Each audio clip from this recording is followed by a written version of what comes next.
very much. What does my hand say I'm doing next? Okay. Oh, God, all the dark ones. Well, actually, I've got much worse than this, but they're a little bit out of date. For example, I've got one about hunting down all politicians and setting fire to them. But I'll have to update that because we've got a new Prime Minister. So I'm going to do one about the fact I fucking hate kids. Although I've realised actually there is a burgeoning market at the moment in the realm of children's literature, so I have been working on the retelling of a few famous nursery rhymes designed to teach kids about the real world. Working title of the book is Motherfucking Goose. I think I'll just do a few of those actually. Let me think. Oh yeah. Mary had a little skirt with splits right at the sides, and every time that Mary walked, the boys could see her thighs. Mary had a little skirt with splits right at the back, and every time that Mary bent, the boys could see her crack. Mary had a little skirt with splits right at the front, and every time that Mary sat, the boys could see her. Well, I think you know. I may or may not use the word cunt, because the book is aimed at the under fives. The world being what it is these days can't go well. Hey diddle diddle, the cat's on the fiddle, the cow's claiming benefits too. The little dog laughed, his poll tax got halved, and the dish is illegally claiming live-in carer's allowance on behalf of the spoon.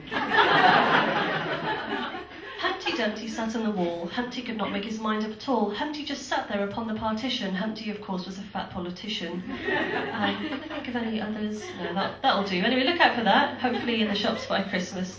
And this is the poem I was going to do. It's about the fact I never want to have children, but unfortunately I am on the shadow side of 30, so all my friends are bloody popping the things out at an alarming rate, and I go and visit them, or they visit me, and they bring their little bundles of joy with them, except it's not a bundle of joy, it's a bundle of shit and sick, and it smells. So this is a poem about my hate of the little things. It's called No Maybe Baby. My friend came to visit me with her new baby and asked would I like one. I smiled and said maybe, but really the creatures are not to my liking. One end's constant feeding and one's constant wiping. One end is all scream and the other all splatter. Like tumours they grow, getting bigger and fatter and louder and larger. Then they can talk, you have to talk to them. Then they can walk, you have to walk with them. Then they can run, they run away from you. They take all the fun out of living, the giving you get no thanks for. Then the grieving they're leaving begets.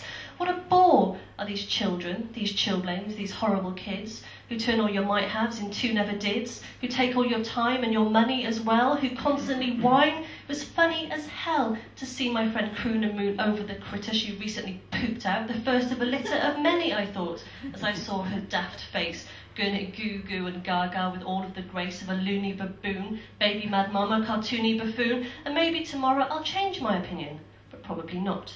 As I looked at my friend and her kid, all I got was a shivering sense of what she was missing. That quivering mass was all she was kissing. While I get the whole world to choose from and take. Boys, booze and bonbons are mine. That mistake is better one left to birds who feel a need to fetter and cage themselves, i.e. to breed. Well, I am a bird who'll live happy. No baby with unending turds will tie me down. No maybes about it. Without it, I'm glad and I'm glowing. Instead of a child, I give birth to this poem. Thank you.